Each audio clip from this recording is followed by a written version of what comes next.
Hello student, कैसे हैं आप सब। उम्मीद करता हूं आप सब अच्छे होंगे, मस्त होंगे, बेहतर होंगे, आपकी पढ़ाई बेहतर चल रही होगी। और आज का जो टॉपिक है बच्चों, बोर का परमाणु मॉडल। ठीक है, बोर का परमाणु मॉडल समझेंगे। इसके पहले परमाणु मॉडल किसने दिया था? ठीक है, तो सबसे पहले भैया थॉमसन के द्वारा दिया गया। थॉमसन का मॉडल आपने पढ़ा होगा, थॉमसन का। ठीक है, थॉमसन के बाद हमारे रदरफोर्ड साहब आए, रदरफोर्ड, और इनमें भी कुछ ना कुछ कमियां रह गई। इनके कमियों को दूर करने के लिए बोर साहब आए। फिर बोर की भी कुछ ना कुछ कमियां हैं, वो सब कुछ हम चर्चा करेंगे। तो थॉमसन ने अपना मॉडल प्रस्तुत किया था 1898 में। रदरफोर्ड जो अपना मॉडल प्रस्तुत किए 1911 में। इसके बाद बच्चों जो बोर का परमाणु मॉडल आया 1913 में आया। ठीक, तो थॉमसन ने बताया था परमाणु एक गोलाकार का होता है, इसके समस्त भाग पर इसका द्रव्यमान और धनावेश वितरित रहता है। साथ में जिस प्रकार से तरबूज के बीच वाले भाग पे यानी गूदे पर बीज धंसा रहता है, उसी प्रकार से इसके समस्त द्रव्यमान पर इलेक्ट्रॉन धंसा रहता है। ये किसने बताया था? थॉमसन ने बताया। रदरफोर्ड ने क्या किया? अपने प्रयोग में एक स्वर्ण पात्र लिया, अत्यंत पतला स्वर्ण पात्र लेकर के उसमें अल्फा कणों की बौछार की, और उन्होंने बताया कि जो हमारा परमाणु है, ये परमाणु बच्चों एक तो खोखला होता है अधिकांश भाग। इस खोखले भाग के कारण जो अल्फा कण है सीधे पार्टिकल्स बाहर निकल जाते हैं। नाभिक दृढ़ मजबूत होता है, इस कारण से अल्फा कण टकराकर वापस हो जाते हैं। साथ में धनावेशित है, इस कारण से विक्षेपित हो जाता है। विक्षेपित होने का रीजन यही हो सकता है क्योंकि अल्फा कण में भी धनावेश माना गया है और नाभिक में भी ये धनावेश होगा, इसी कारण से अल्फा कण जो है वो विक्षेपित हो जाते हैं। तो ये 1911 में रदरफोर्ड द्वारा प्रस्तुत किया गया।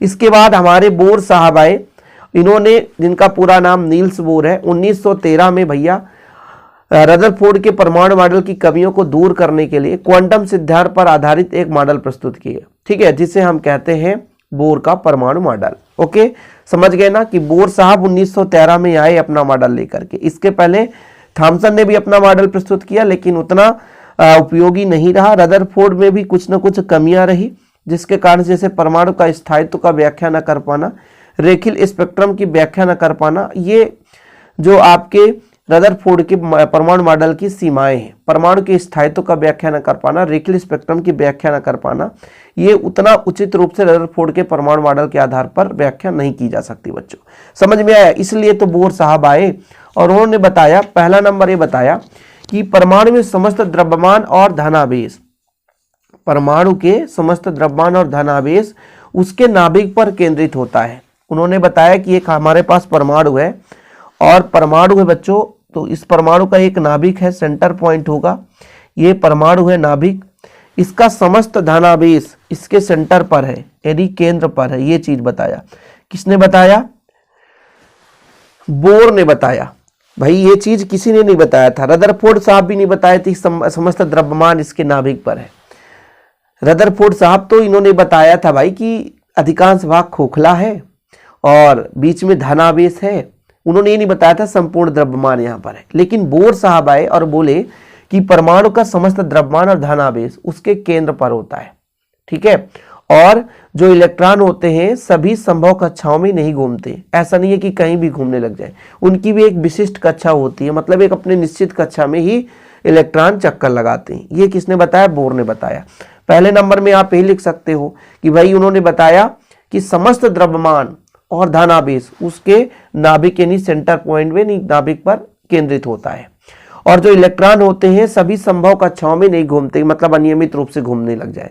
जैसे 12th का बच्चा एक स्पेसिफिक रूप से विशिष्ट रूप से 12th क्लास के एक निश्चित क्लासरूम में ही बैठता है। ऐसा नहीं है कि किसी भी क्लासरूम में बैठ जाए, खाली टाइम में स्कूल नहीं लगा है भले वो किसी कक्षा में घूमने। भाई इलेक्ट्रॉन की भी यही एक विशिष्ट लक्षण होती है, एक निश्चित कक्षा में ही इलेक्ट्रॉन चक्कर लगाता है, एक विशिष्ट कक्षा होती है। इसे पहले कोष को के बोलते हैं, दूसरा एल एम एन, इस प्रकार से। तीसरे नंबर में चलते हैं कि भाई जो इलेक्ट्रॉन उन्हीं कक्षाओं में घूमता है जिनका भैया कोणीय संवेग h/2π का पूर्ण गुणज में होता है, जहां h क्या होता है? प्लांक नियतांक। स्थायी कक्षाएं, जैसे ये कक्षाएं भाई इनमें इलेक्ट्रॉन चक्कर लगाते हैं, तो ये कक्षा स्थायी कक्षाएं हैं।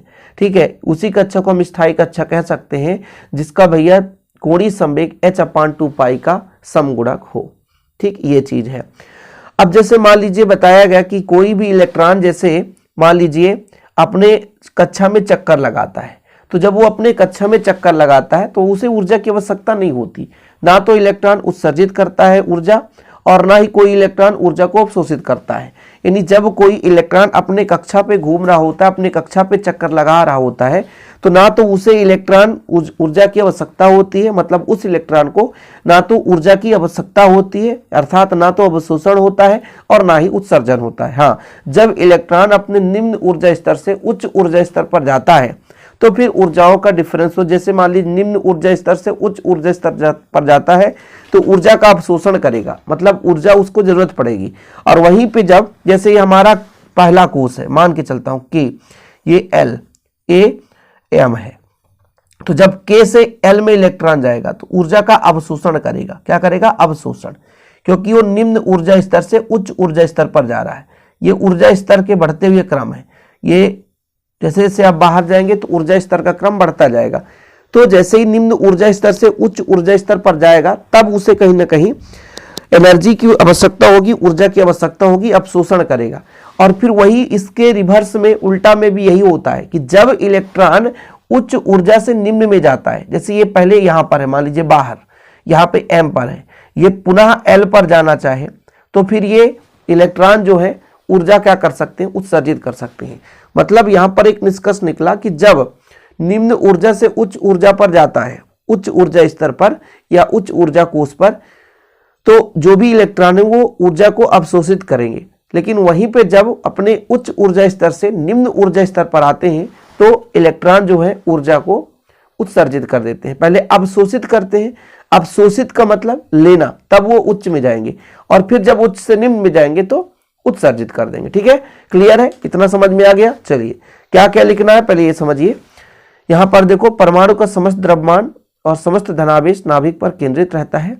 दूसरा नंबर हमने बताया कि जो भी हमारे पास इलेक्ट्रॉन है वो विशिष्ट कक्षा में, यहां पर दूसरा इसमें लिखा है कि इलेक्ट्रॉन और नाभिक के धनावेशों के मध्य लगने वाला आकर्षण बल इलेक्ट्रॉनों को वृत्ति गति करने के लिए आवश्यक अभिकेंद्री बल प्रदान करता है। बिल्कुल सही है, क्योंकि नाभिक में धनावेश हो गया, इलेक्ट्रॉन चारों ओर चक्कर लगाता है और आवेशों के बीच कहीं ना कहीं कूलाम आकर्षण बल लगता है।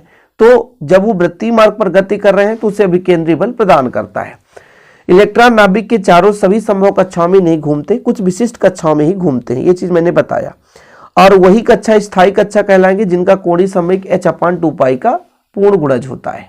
ठीक, फिर अगला नंबर ये है कि स्थायी कक्षा में घूमते समय इलेक्ट्रॉन ऊर्जा का उत्सर्जन या अवशोषण नहीं करते हैं। जब उनका भैया स्थानांतरण होता है, मतलब एक कक्षा से दूसरे कक्षा में, अर्थात जब इलेक्ट्रॉन निम्न ऊर्जा स्तर से उच्च ऊर्जा स्तर पर जाते हैं तो अवशोषण होता है, और वहीं पे जब उच्च से निम्न में जाते हैं तो उत्सर्जन होता है। तो ये प्रमुख हो गया बोर का परमाणु मॉडल। इनकी कुछ कमियां भी थी बच्चों, क्योंकि क्वेश्चन पूछ दिया जाता है बोर का परमाणु मॉडल, साथ में क्वेश्चन पूछा जाता है कमी, तो फिर आपको आना चाहिए।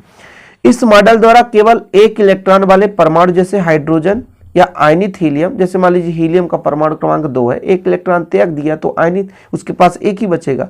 द्विआयनित लिथियम, लिथियम का परमाणु क्रमांक 3 है, जब 2 इलेक्ट्रॉन त्यागेगा तो एक ही इलेक्ट्रॉन उसके पास बचेंगे। तो बोर के परमाणु मॉडल के माध्यम से केवल एक इलेक्ट्रॉन वाले परमाणु की ही स्पेक्ट्रम की व्याख्या की जा सकती है, अन्य इलेक्ट्रॉन वाले स्पेक्ट्रम की व्याख्या नहीं की जा सकती। ये इनकी कमियां हैं। ठीक है, सीमाएं का मतलब कमी, कहां तक इनकी लिमिट है, इससे ज्यादा ये नहीं दे सकते हैं। जब स्पेक्ट्रमी रेखाओं का अध्ययन उच्च विभेदन क्षमता वाले स्पेक्ट्रोग्राफ से किया जाता है तो पता चलता है कि प्रत्येक स्पेक्ट्रमी रेखा पास पास स्थित कई रेखाओं से मिलकर बनी है। इस मॉडल द्वारा इन रेखाओं की उत्पत्ति के कारण की व्याख्या नहीं की जा सकती। मतलब जो बोर का परमाणु मॉडल है, इस आधार पर यदि हम देखें कि भाई स्पेक्ट्रोग्राफ से यदि हम अध्ययन करें स्पेक्ट्रमी रेखाओं का तो पास पास दिखाई देता है। तो ये क्यों दिखाई देता है, किस कारण से, कैसे, ये बोर का परमाणु मॉडल स्पष्ट व्याख्या नहीं कर पाता है।